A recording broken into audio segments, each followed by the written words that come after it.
Pois é, gente conversando aqui sobre a síndrome metabólica, uma doença que é pouco conhecida, mas uma doença séria, que precisa atenção de todo mundo, né?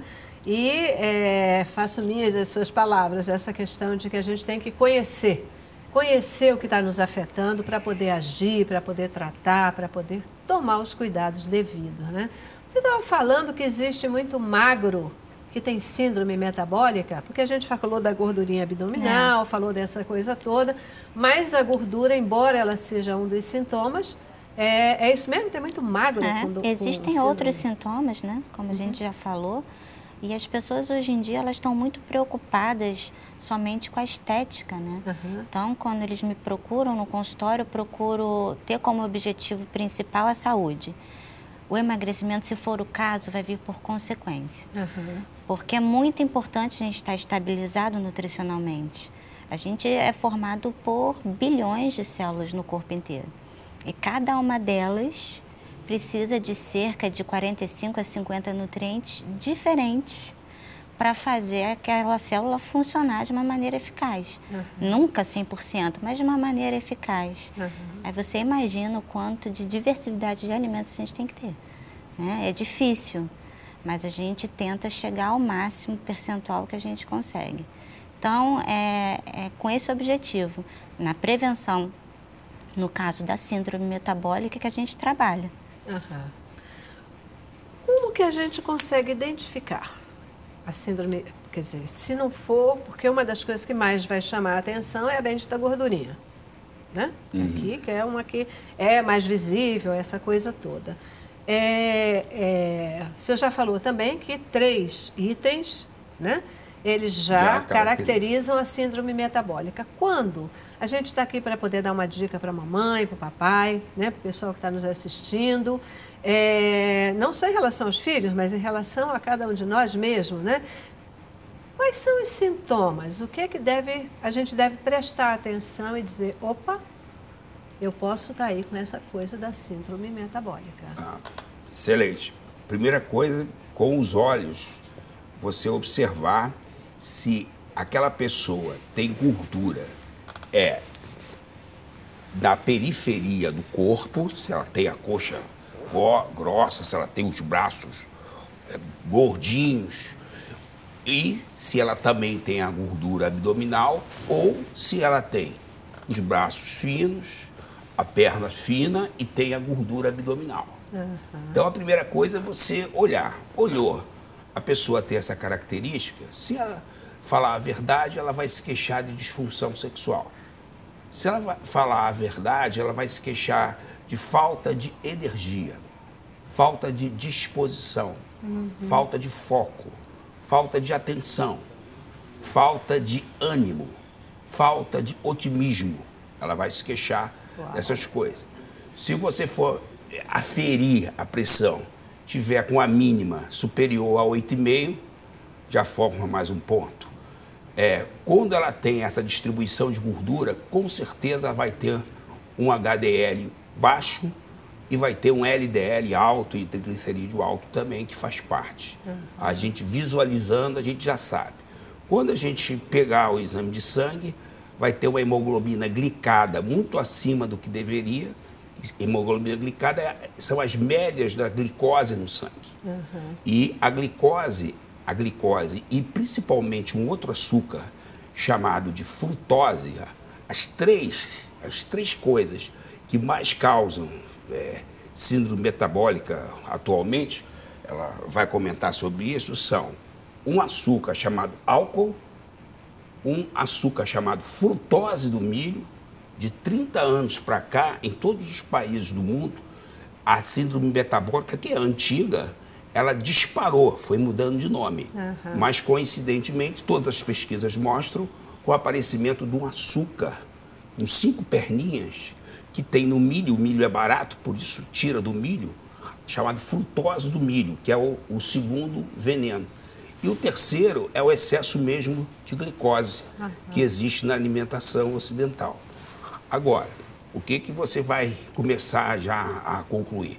Que a coronária está entupindo, que o cérebro está com oxigenação péssima, Ele pode estar formando placas de gordura. O fígado hoje é absurdamente gorduroso por erro no funcionamento do organismo. Então, para diagnosticar, é só a gente ter a informação e olhar e saber que é um sistema.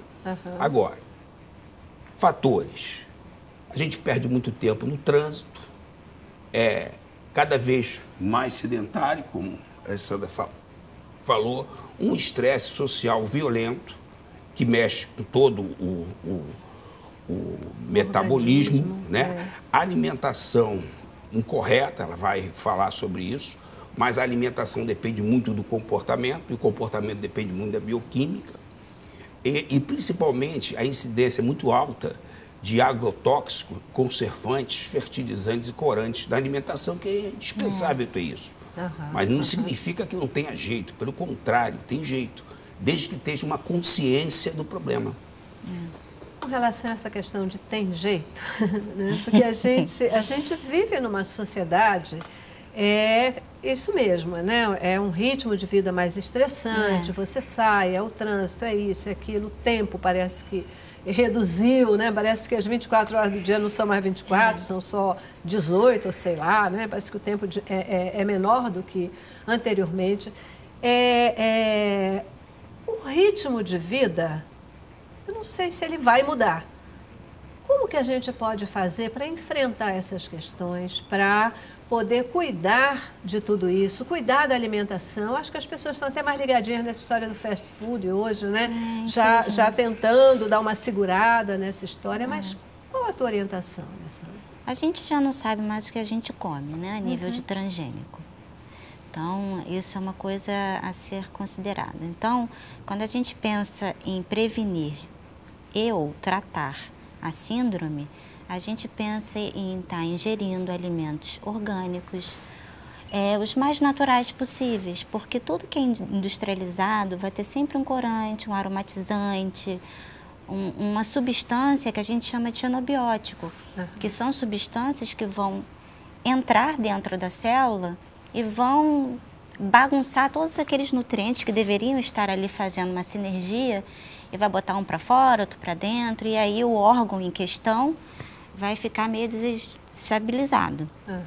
Então, a gente precisa de ter uma alimentação mais natural, mais orgânica, muitas frutas e verduras, que são... a gente não tem como fugir do estresse, a gente não tem como fugir dessas coisas, mas a gente tem como, nutricionalmente falando, modular determinadas situações para melhorar o seu nível de absorção de alguns nutrientes.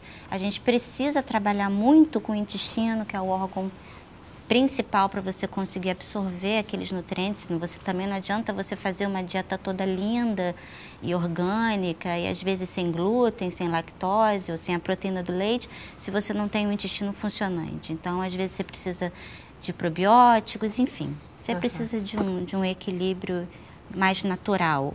Então, mas isso tem mudado. Essa questão dos alimentos transgênicos e também da gente... fugiu o nome, você acabou de falar, que não tem os agrotóxicos, né? São alimentos bastante caros. Orgânicos, né? São alimentos bastante caros. O que fazer para melhorar essa qualidade, né, dos legumes e das verduras que a população, de um modo geral, consome e que está cheia, né, de veneno, na verdade, mas... Vamos focar, então, as soluções. Vamos começar a focar as soluções. Então, na realidade, é uma doença de estilo de vida. Perfeito. Agora, quem é que determina as prioridades? Quem é que determina o nosso estilo de vida? Essa glândula aqui, o cérebro. Então, o cérebro é que determina isso. Agora, observe que a síndrome metabólica, principalmente provocada por álcool, glicose e frutose misturado com gordura, porque na natureza não tem açúcar misturado com gordura, isso é uma coisa da industrialização da sociedade. O que acontece? O açúcar misturado com a gordura age numa região do cérebro, mais ou menos por aqui, chamada de núcleo accumbens. Então, esse núcleo accumbens, não precisa guardar núcleo accumbens, É a região do cérebro que faz a gente buscar prazer. Então, faz a gente buscar satisfação. Então, na sociedade competitiva, industrializada, com a mistura de álcool na sociedade, frutose, glicose com gordura, provoca uma alteração no nosso núcleo accumbens e a gente fica, na realidade, viciado, drogado por determinados tipos de comida. A dependência dessas alimentações que misturam açúcar com gordura é uma dependência química, até mais forte que algumas drogas.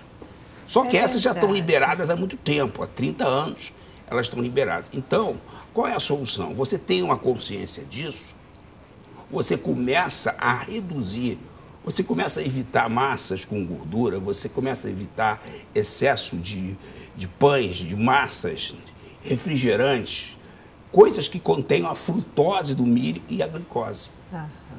Isso depende da gente, se o cérebro não estiver lesado. Quer dizer, se o cérebro não estiver lesado, a gente vai conseguir tomar essa decisão de mudar o estilo de vida, dessa coisa se ele toda. Se ele tiver lesado, aí tem a boa notícia, que eu quero dar aqui. A boa notícia é que o cérebro que tem lesado, hoje existem medicações que desinflamam esse cérebro lesado. Aí você tem uma oportunidade. Há 35 anos a gente só enxugava gelo, agora a coisa está melhorando. O óleo de coco também ajuda aí. Nesse cérebro. Não dá dica agora não, eu já vou fazer mais um intervalo, dou uma paradinha e aí a gente volta e vamos dar algumas dicas aqui para quem já está aí, muitas vezes com o cérebro lesado mesmo e não consegue. Isso é um negócio forte, porque muita gente não consegue fazer essa mudança, né, doutor? Vicia mais que cocaína, se você quer saber. É verdade, essa coisa de o tipo de comida, o tipo de refrigerante, não consegue sair desse círculo vicioso. Às vezes, enquanto é jovem, não sente tanto o impacto, mas daqui a pouco vai sentir de uma maneira mais forte. Lesado, né? Sério. E às vezes já sente enquanto jovem mesmo, né? Já sente enquanto jovem mesmo. Vamos lá, intervalo. Cabeça pra cima.